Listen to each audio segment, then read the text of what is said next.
Hey guys, it's T. Mitchell from Traveler's Cart, and we just wanted to give a huge thank you to Rice University for always supporting local Houston restaurants. Today, Morgan and I are delivering a big catering order to the university. Let us take you behind the scenes.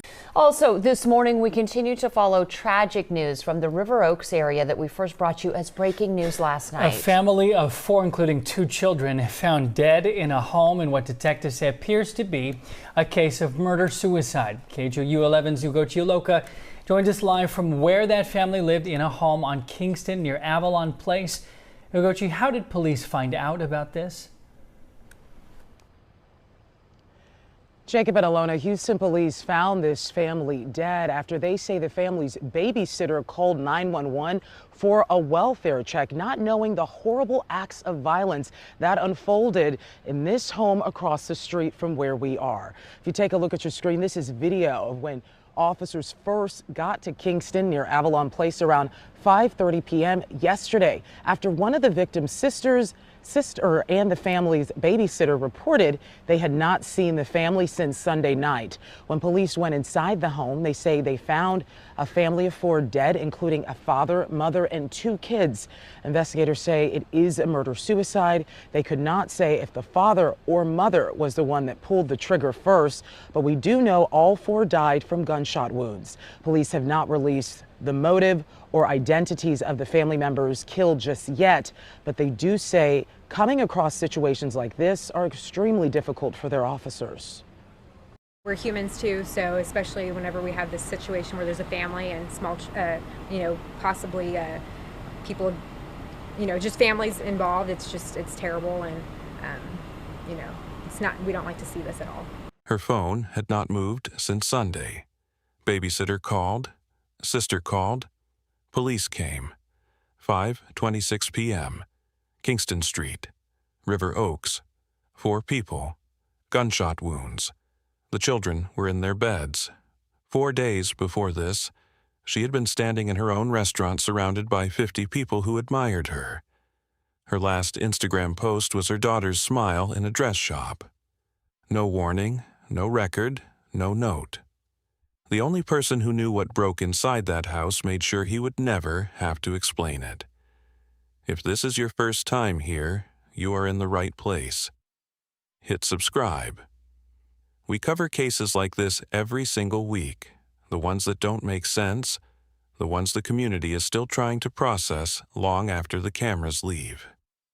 T. Mitchell did not stumble into the restaurant world. She grew up inside it. Her parents were Vietnamese immigrants, and the restaurant was the family business before she was old enough to understand what a business was. She spent her weekends as a child working alongside them, not as a lesson, just as life. The industry was in her bones before she ever chose it. She went on to earn her undergraduate degree from the University of Houston, then a master's from Penn State. From there, she built a sharp corporate career in human resources, holding leadership roles at multiple Fortune 500 companies in hospitality and retail. She was the kind of professional that organizations built pipelines around, the kind of person rooms got quieter for when she walked in, but the restaurant was always where she was going. Mathew Mitchell came from a completely different world. He studied at Emory University, spent time at Oxford, and built his early career as a journalist working out of London, Paris, and New York. That alone would have been enough for most people. He kept going. He moved into the pharmaceutical industry, worked his way up, and eventually became president and CEO of a Texas-based clinical research company. Then he walked away from all of it.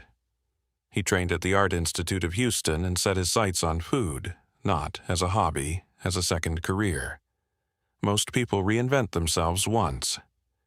Mathew had done it twice before he ever opened a kitchen.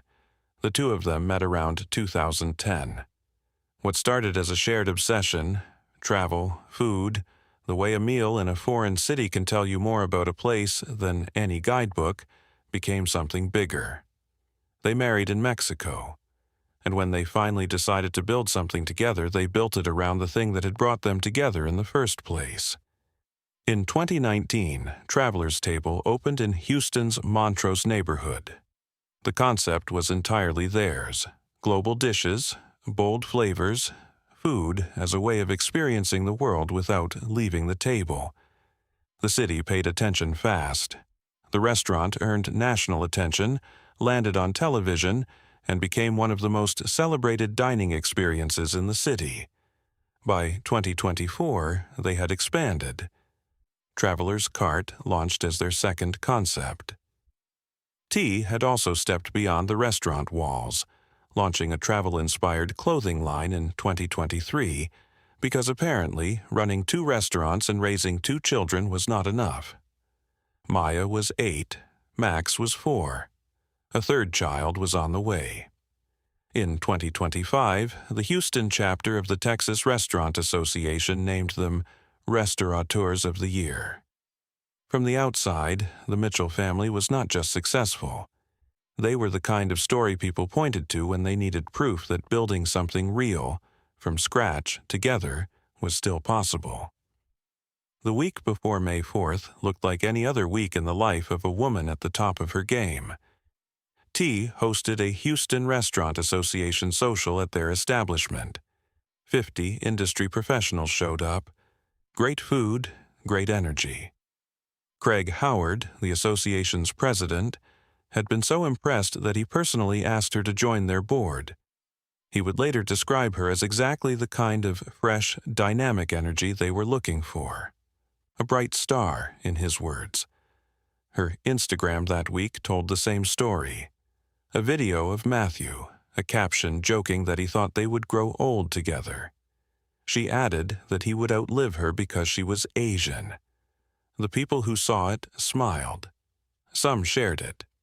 It read exactly like what it was supposed to be: a wife, playfully, publicly adoring the man beside her. Her next post was her and Maya, the 2 of them out shopping for dresses ahead of a family wedding. A mother and her daughter caught in one of those ordinary moments that feel infinite when you are inside them. That was the last time the world saw T. Mitchell choosing something. 50 people had been in her restaurant just days before. Her sister knew her schedule. Her babysitter was in regular contact. And still, when Sunday night came and the silence started, nobody knew what it meant until it was already too late to matter. A week before she died, T. Mitchell posted a video of her husband on Instagram. The caption said he thought they would grow old together. She joked he would outlive her because she was Asian. Everyone who saw it laughed. Nobody laughed after. Because in the end, it wasn't age that took T. Mitchell. And the man she was laughing about was the reason she never got there. The post that made strangers smile in April became the thing none of them could stop thinking about in May. That was the last time the world saw T. Mitchell choosing something. The week that followed looked ordinary from every angle anyone could see. No arguments reported, no distress calls, no change in behavior that friends or colleagues would later point to and say, "That was it. That was the moment." The social media presence was warm. The restaurants were running. The family was, by every outward measure, intact. But somewhere between that dress shop and Sunday night, something happened that nobody outside that house will ever fully know. What we do know is the shape of her final days. She had just been celebrated in a room full of peers. She had been personally invited to help lead one of the most prominent restaurant associations in the city. Her businesses were growing. Her family was growing. A third child on the way. A clothing line gaining traction. A woman in full forward motion. And her husband was the man standing just behind all of it. Mathew Mitchell had built 2 careers before Travelers Table existed: journalist, executive, CEO. A man who had led companies, run rooms, carried titles. By 2026, the title that followed his name most often was T. Mitchell's husband. The restaurants were hers, in voice, in vision, in the way the industry talked about them. The association had specifically sought her out for a board seat. Colleagues described her as magnetic. Houston had fallen for her. What that gap meant inside their marriage is something only the two of them knew. There are no court records, no prior police calls to that address, no civil disputes, no financial filings, no paper trail of any kind that would have told anyone something was wrong. The legal system had nothing on the Mitchell family. Their community had nothing on them either. Real talk. Sometimes the absence of red flags is not a sign that everything is fine. Sometimes it just means the door was very well closed. The week ended. The restaurant stayed open. The city kept celebrating them. T. Mitchell's phone kept receiving messages she would never answer. Sunday came, and the Mitchell house went quiet. At what point does silence become a warning sign? That is what I keep coming back to with this case. Drop your answer in the comments, because I genuinely want to know where you think the line is. By Monday evening, the concern had grown past the point of waiting. T's sister and the family's babysitter had been trying to reach the family since Sunday. No responses, no movement. For a woman as present and engaged as T. Mitchell, someone who had just been surrounded by 50 colleagues, who had been asked to join a board, who posted regularly, who was in constant contact with the people around her. The silence was a different kind of wrong. They made the call. At 5:26 p.m. on May 4th, 2026, Houston Police Department officers arrived at the Mitchell home on Kingston Street in River Oaks for a welfare check. The neighborhood was quiet. The house sat in one of the most affluent areas in the city. Nothing from the outside told them what was waiting on the other side of that door. Inside, they found 4 people, all unresponsive, all with gunshot wounds. T. Mitchell, Mathew Mitchell, Maya, 8 years old, Max, 4 years old. T. was pregnant. The children were found in their beds. Investigators processed the scene. No signs of forced entry, no evidence of outside involvement, no struggle that pointed anywhere beyond the walls of that house. The evidence came together in one direction, and only one. Mathew Mitchell had shot his wife, his daughter, and his son before turning the weapon on himself. No note, no explanation, no final word left for anyone trying to make sense of what he had done. The city that had handed them Restaurateurs of the Year was now processing the fact that the family they had celebrated was gone. All of them. In a house on a quiet street in River Oaks, behind a door that had never given anyone a reason to knock. If this story is sitting with you, like the weight of it won't move, tap the like button. It helps more people find this case. Here's the question that the police report cannot answer, and a court never will. T. Mitchell gave no signs. The house gave no history. The man who did this left no explanation. So, what do you do with a tragedy that has no trail, when the only thing louder than what happened is the silence around why? So, what do you do with a tragedy that has no trail, when the only thing louder than what happened is the silence around why? You start with what you can verify. And what Houston police could verify was this. The scene told a complete story. No forced entry, no signs of an intruder, no evidence of anyone else present in that house. The forensic picture pointed inward, to one person, one weapon, one series of decisions made behind a closed door on a Sunday night.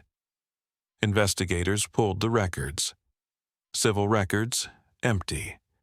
Not a single filing that would have flagged this family to anyone with authority to intervene. No criminal history on Mathew Mitchell. No prior domestic violence calls to that address. Not low, 0. That matters. Because in cases like this there is almost always something. A prior call, a restraining order, a neighbor's account, a paper trail, thin as it may be. Here, there was nothing. The system had no reason to look at the Mitchell family because the Mitchell family had never given it one. The welfare check had been triggered by the people closest to her. A babysitter who knew T's rhythms well enough to know that 24 hours of silence was not normal. A sister who knew the same. Between the two of them, they did the thing that mattered. They did not wait another day. Here is what stays with you when you sit with this case long enough. T. Mitchell was not hidden. She was not isolated. She was not quietly disappearing from her own life the way some victims do before the worst happens.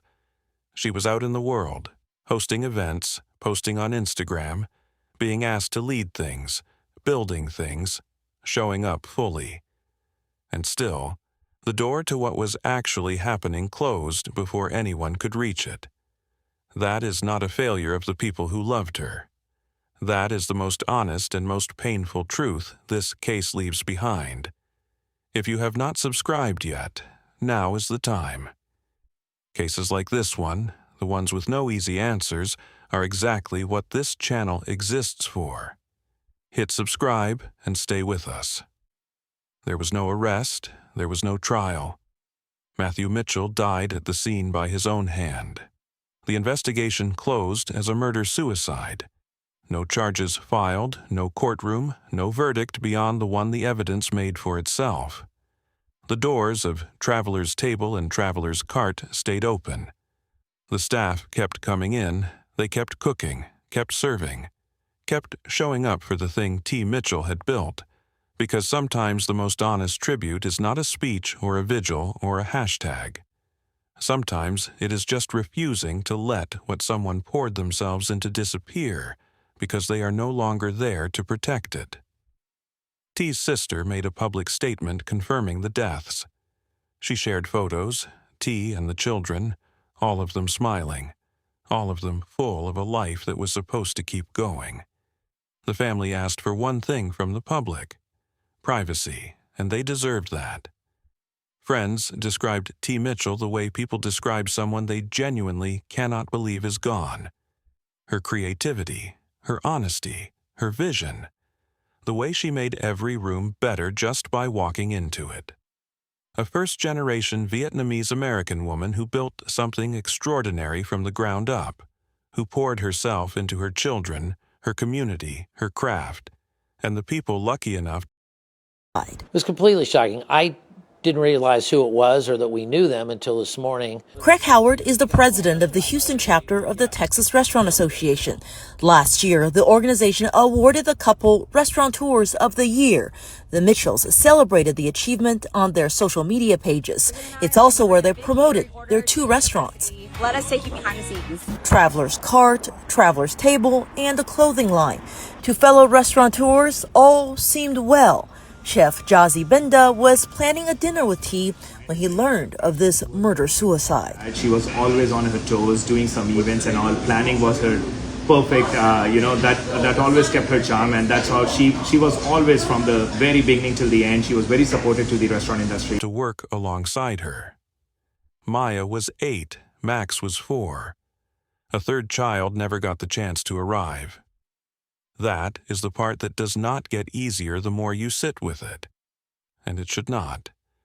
Some things are not supposed to get easier. What T. Mitchell built still stands. Every table set at Traveler's Table is a version of her still in the room. Every customer who walks through that door is walking into something she made. That does not fix anything. But it is not nothing either. Her name is T. Mitchell. Remember it that way. I want to hear from you on this one. Not about him, about her. What do you want people to remember about T. Mitchell? Leave it in the comments. I read every single one.